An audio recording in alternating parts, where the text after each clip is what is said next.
So one of the biggest stories that's happened over the past couple of days, even over the past week, has been this Gabby Petito disappearance, social media influencer.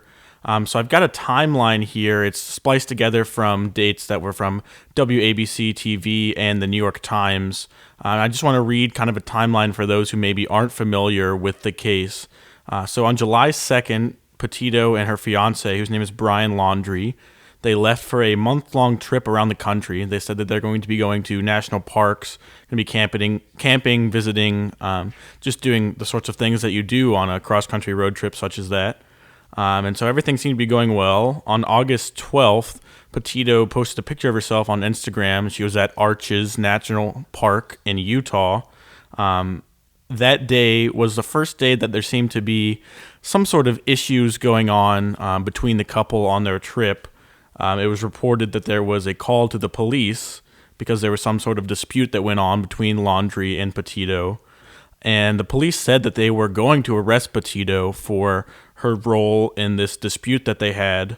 But the two apparently told each other, according to the New York Times, that they were, quote, desperately in love and didn't wish to see anyone charged with a crime. And so the police decided not to arrest anyone. They continued on their trip that they had planned. She was last known to be in Grand Teton, Wyoming on that day, August 25th, according to her family. And they say that she was heading to Yellowstone National Park. Then on August 30th, her mother, Nicole Schmidt, received a text from her phone that said that there's no service in Yosemite. The mother has since said that she doesn't believe that Gabby sent that text. She believes that it was sent by someone else, presumably Laundrie. But she believes that it wasn't Gabby who sent that text. Then just a couple days later, on September 1st, Laundrie returned home to Northport, Florida, in the white van that they had been traveling in across the country, and he was mysteriously by himself. There was no one else with him. Gabby was not with him, and the family did not find out about it, presumably, until September 11th. That is when Petito's family reported her missing. And so it seems that they didn't know until that day, or at least somewhere around that day. So there was about a 10-day period in there where Laundrie had returned home by himself, and nothing was reported to the police until 10 days later. So there's obviously some questions there. The police showed up at Laundrie's house. He had returned to his parents' house, and so they showed up at the house, asked his parents about it, and the only thing that they were able to give him, or that they chose to give the police, was a note with a lawyer's phone number on it, and they said, you can call this lawyer, we're not going to comment at all. And so on September 15th, Laundrie was named as a person of interest in the case. And then on September 19th, which was just yesterday, FBI in Wyoming found remains of a body that were, quote, consistent with the description of Petito, but they said they still need a full forensic ID to determine for sure that it is Petito, but they believe that it is her. On that same day yesterday, authorities in Florida were searching a park in Sarasota County called the Carlton Reserve because Laundrie himself has since gone missing. His family says they haven't seen him since last Tuesday, a week ago, and so he has been reported missing as well. So they're searching for him as he is a person of interest in this case. He's the last person that was known to have contact with Gabby Petito, and they have yet to find him. So obviously there are still many questions regarding this case. There are still a lot of unanswered questions that we have. We think, or the FBI thinks, that they've found the body of Petito. They're not sure, so obviously that question needs to be answered. Another question that needs to be answered is, what was Laundrie's role? Where is Laundrie now, obviously? There are so many things, there's so many reasons that this case is riveting, that it's one that should garner national attention, which it has. It's been on nearly every news outlet. It's been on social media, been gaining a lot of attention there. And of course, because Petito is a social media influencer and that they were documenting all of this trip on their social media accounts, it would make sense that this case would gain so much national recognition.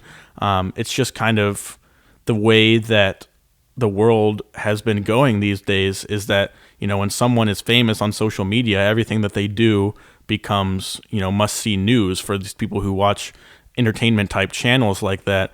And when something tragic happens, such as, Petito going missing, and most likely being murdered. We're not sure, but at this point, it seems likely that they found her body. So when something like that happens, it's obviously a very big news story. It's going to gain a lot of attention.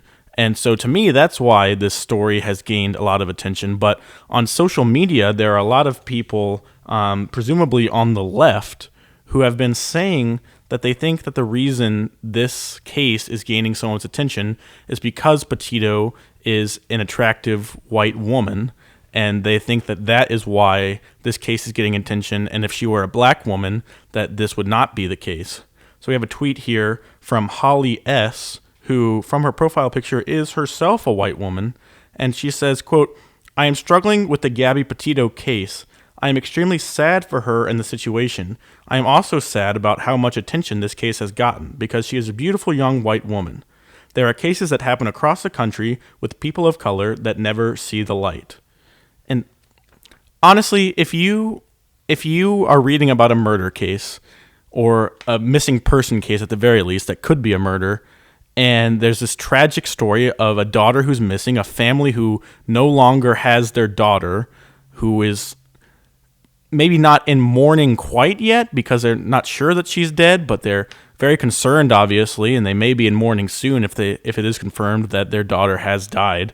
So all these things, all these emotions going around, clearly a very difficult situation. If your first instinct in that situation is to try to play the race card and to say that somehow it's racist that this is being covered, honestly, I don't understand how you can be so heartless to say that. Even if that is true, there's been studies to this phenomenon, which the left likes to call white woman syndrome, which again is a racist name in itself.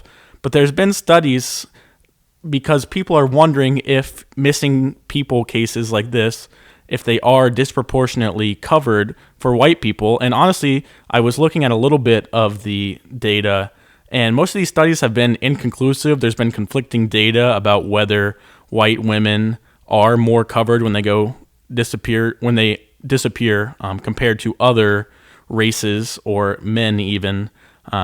There's conflicting data. There's not really any sure study that says, yes, white women are covered so much more than any other race or gender when they go missing. But even if there was, I mean, to bring that up as this case is still open, as they're still looking for this guy who may be a murderer, as the family is still mourning, they've just found the body yesterday, and your first instinct is that you're going to start talking about race, and that you're going to call it white woman syndrome, that this young lady is being covered in the news because she's missing. It just comes across as really heartless to me, and I don't understand for a party in the Democrats who says that they care so much about other people. They're the party of caring. They're the party of just compassion. This is just a really non-compassionate statement that they have, and it's not just this woman. There's a lot of tweets to the same effect. All you have to do is search Gabby Petito white woman syndrome on Twitter, and you'll see many, many tweets to this effect. I did it just before this show, and it's shocking how many tweets there are.